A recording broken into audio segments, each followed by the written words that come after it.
गरीब साध साध सब नेक हैं, आप अपनी ठोरे। जो सतलोक ले जावेंगे वो साधु कोई और।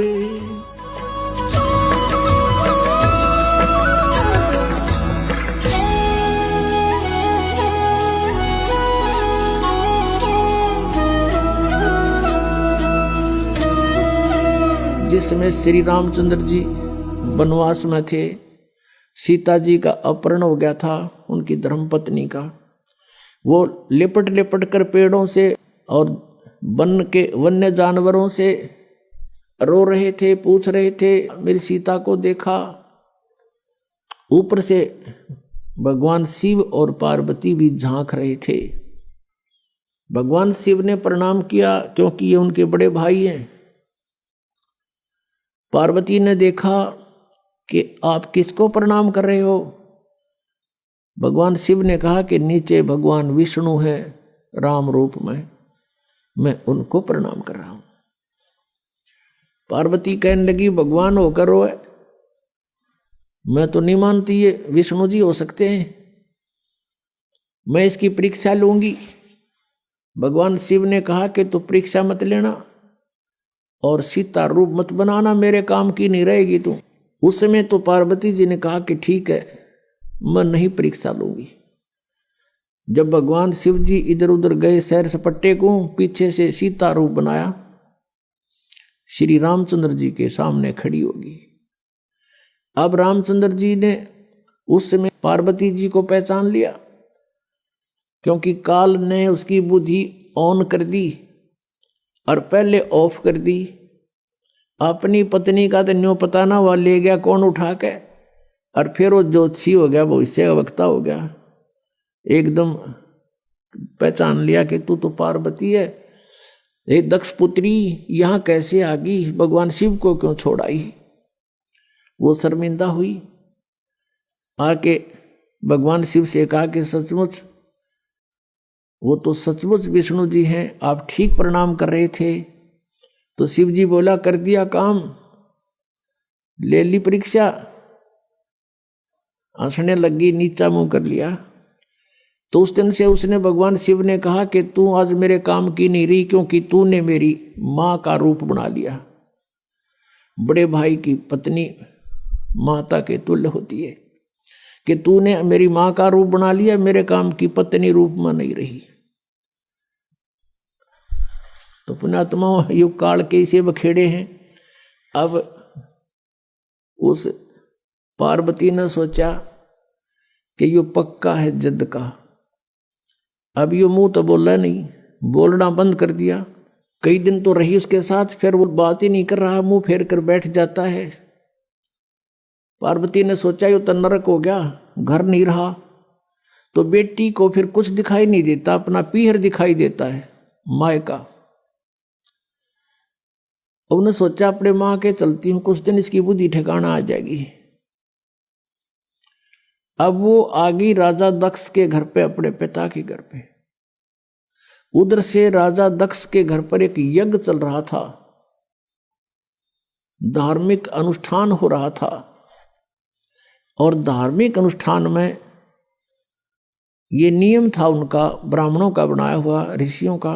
जब कोई राजा या कोई अनुष्ठान करवाता है तो सभी बेटियों को, रिश्तेदारों को अवश्य आमंत्रित किया जाता है। तो राजा दक्ष ने अपने सभी दामादों को आमंत्रित किया हुआ था,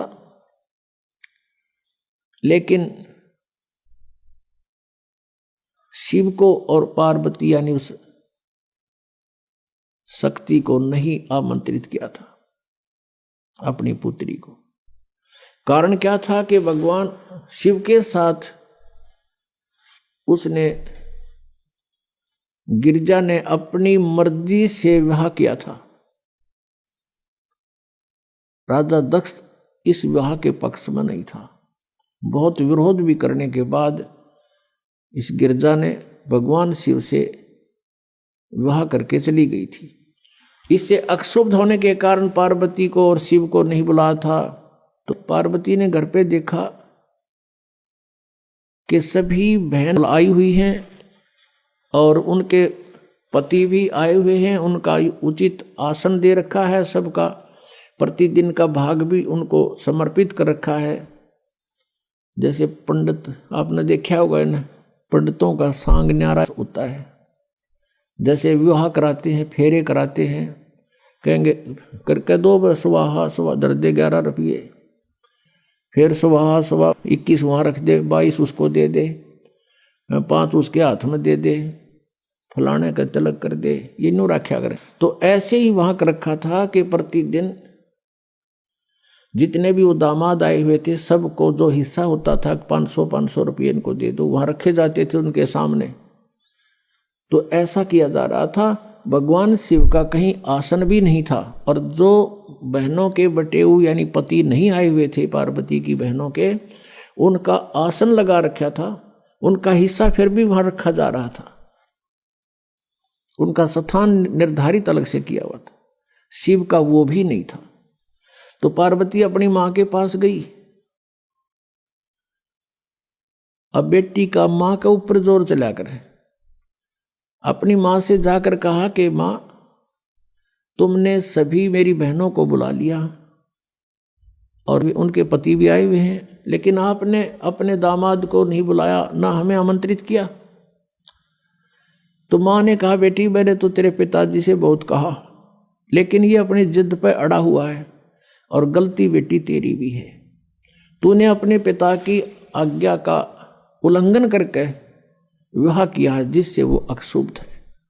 ना तो मेरी वो मानता और ना मेरी तू मानती, मेरा आगे जिक्र मत। अब पार्वती को बड़ा दुख हुआ।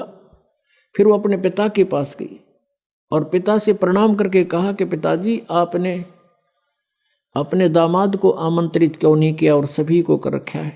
राजा दक्ष ने कहा कि तेरे को किसने बुलाया है, तू आई क्यों यहाँ पर, बिना बुलाए नहीं आना चाहिए था तुझे, तूने अपनी मर्जी से ये सारा काम किया है, मैं उसके दर्शन भी नहीं करना चाहता। ऐसे पागल के जिसके गले में सांप पड़े हो, मैंने अपनी बेइज्जती करवानी है यहाँ अपने समाज में, और तो भी मत आना, यहाँ से निकल जा वापस। अब इस बात से वो बहुत दुखी होगी। कौन? वो पार्वती। उसने देख लिया कि ना शिव जी वहां मेरा ठिकाना रहा, यहां पिताजी ने धिक्कार दिया मुझे, तो अब और कोई विकल्प नहीं रहा। अब उसने गुस्सा आ गया कि मैं तेरे यज्ञ कराती हूं सफल। उस हवन कुंड में ये क्या करा करते ये ब्राह्मण लोग? ब्राह्मण का अर्थ कोई जाति विशेष नहीं, जो गुरु पद प्राप्त है उसको ब्राह्मण कहते हैं। जो ब्राह्मण सोए जो ब्रह्म पहचाने, ये ब्रह्म तो पहचाना नहीं था, लेकिन ये नकली ब्राह्मण जरूर प्रसिद्ध हो रहे थे गुरु रूप में। तो वो क्या करते थे, एक नया अपना दिखाने के लिए पूरा एक बहुत बड़ा हवन कुंड बना देते थे, बहुत बड़ा 8 फुट गहरा और 10 बाई 10 का चौड़ा, उसमें घेर कर लकड़ राजा का घी कौन सा करते डालना था, बरबर कड़छर कटोरे भर घेर स्वाहा स्वाहा, वो बक्कड़ पाट रहा पूरा डीक बड़ा उसमें। वह पार्वती उस कुंड में हवन कुंड में कूद गई और जड़गी सारी। तत्परता से उसको निकाल अवश्य लिया, लेकिन वो उसका अस्थि पंजर शेष था, सब मांस और वो चाम जल चुका था, केवल हाड शेष थे। इस बात का पता चला भगवान शिव ने। अब वहां से चला अपनी सेना लेकर, कि दक्ष न मैं करूंगा सीधा। अब इस बात का पता चल गया दक्ष को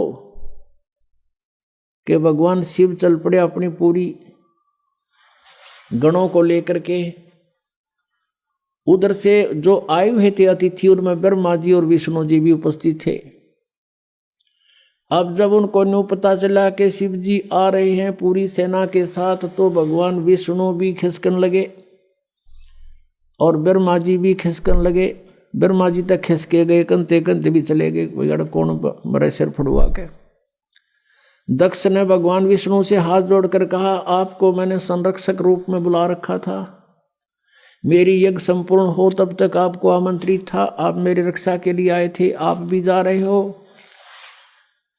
विष्णु जी ने मना किया कि नहीं, मैं जा रहा हूं, नहीं रुक पाऊंगा। ज्यादा कहने से विष्णु जी रुक गए।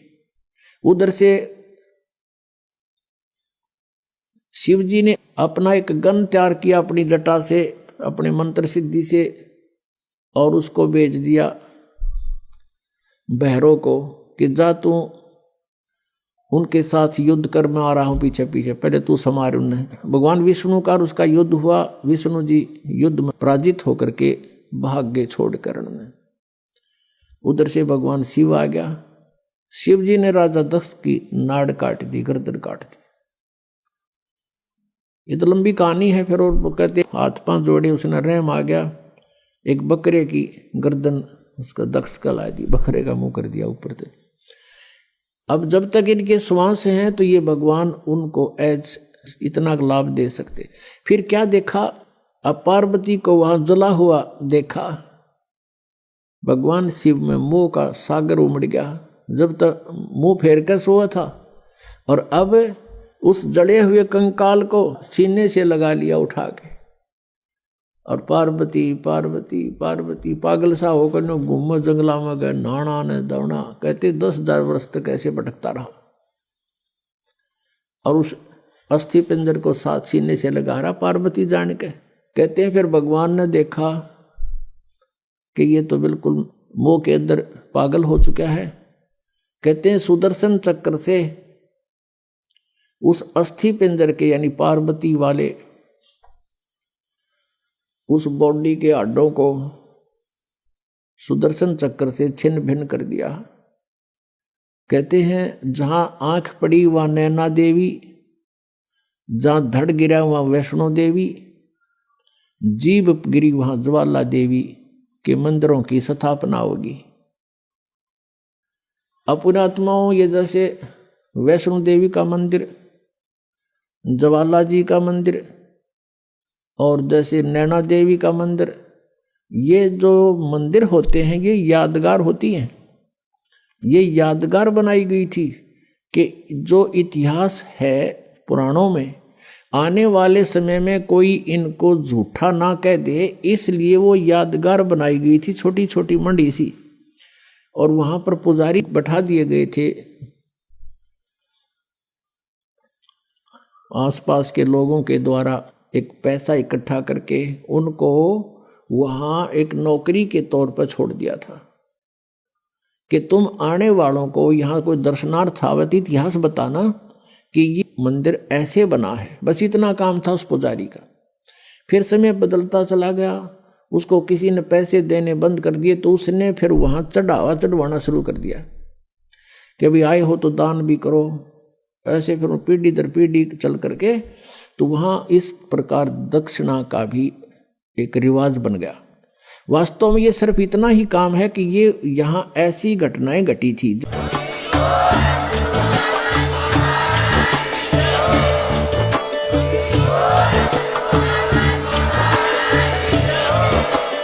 आप सुन रहे थे जगत गुरु तत्वदर्शी संत रामपाल जी महाराज जी के मंगल प्रवचन। अधिक जानकारी के लिए विजिट कीजिए हमारी वेबसाइट www.jagatgururampalji.org। संत रामपाल जी महाराज जी के शुभ आशीर्वाद से पूरे विश्व भर में 500 से भी ज्यादा नाम दीक्षा केंद्र हैं, जिन पर संत रामपाल जी महाराज जी द्वारा ऑनलाइन निशुल्क नाम दीक्षा दी जा रही है। अपने नजदीकी नाम दीक्षा केंद्र का पता करने के लिए संपर्क करें 8222880541।